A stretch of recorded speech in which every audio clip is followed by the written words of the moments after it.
The reason is people have this false sense of security. They don't realize that motorists aren't looking for them, and so a car pulling up from a side street is going to look to the left to see, you know, what's coming, and then it's clear they make a move, and here's a cyclist coming the opposite way, and the cyclist isn't entering that crosswalk at a pedestrian speed, and even if they were, they might get hit.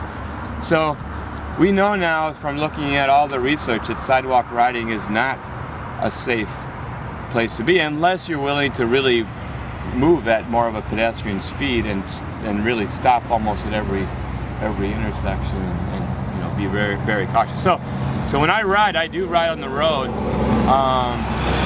and see the kind of greeting you get. Yeah, and so you know, and that's unfortunate, because in places that people are more accustomed to seeing bicyclists on the road, there's less of that happening. And one way, I'll show you in my slides today, some of the treatments you can do to make the road, you know, they still might not like the fact that certain people are, you know, the bicyclists are on the road, but if they see signs that say bikes may use the full lane, or share the road, or yield to pedestrians, yes, yield to this, and sharrows down the center of the lane, or at least 4 feet from the side. You know, bicycle, you see where I was riding, I tend to ride, I don't ride right on that line or as far to the right as possible or practicable, because, well, I define practicable, which is what the law says, as what's safe, right?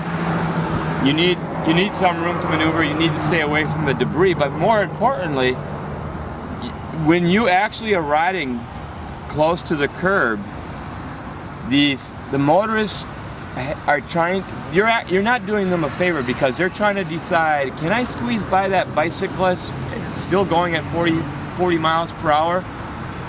And you don't want them to have to make that decision. You want them to know that they should be changing lanes to pass you, because that's the only real safe way. So anytime people ride too far to the right, they end up getting brushed by motorists within inches, or sometimes hit by motorists who just underestimate. And then, you know, I mean, we're not always in a perfectly straight line, so it's good to give you some room to maneuver. But that makes people upset sometimes when they think you're taking the whole lane, you know, so that's where... I've got to say, though, we've got to share the road, too. Oh, absolutely. You know, I'm in the back feeling a little uncomfortable with how far to the left you're riding. Yeah. I have to admit that. Yeah. Only because it's new. It's new. You don't see that too often. Yes. When I'm at an intersection, I'm going to take up that whole lane, and I'm going to let, because I want to let the rider behind me know that I know what I'm doing, and I'm taking that lane. Yeah. But when it's on a straightaway, I think I tend to be more to the right, because I want to share the road. Yeah. Right. Well, you're not really. You are sharing the road when motorists are easy. I mean, we're not impeding anybody out there. They're still going 45 miles per hour, moving into that left lane. They're not braking. We're not actually causing anybody to go suddenly, you know, slam on their brakes, because what I've seen in southern Florida is that you have a lot of what would be called excess capacity, except during certain places or on certain bridges where it gets congested.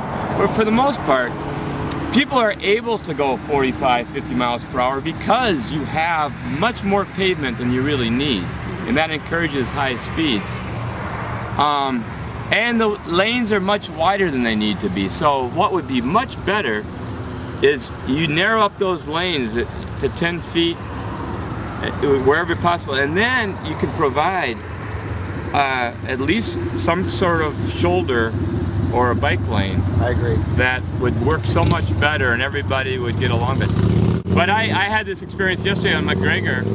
It was like really, you know, too fast of a corridor to take the lane, and yet it's like 13 feet wide, and the inside lane's 13 feet wide.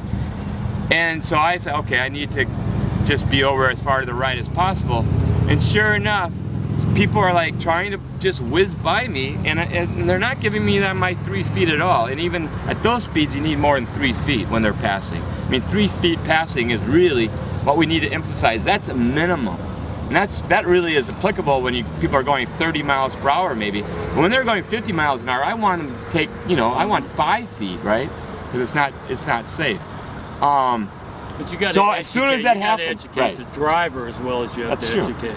But I will say, as soon as after the second person brushed by me, I took the lane on McGregor, and I had no more problems with people trying to pass me unsafely.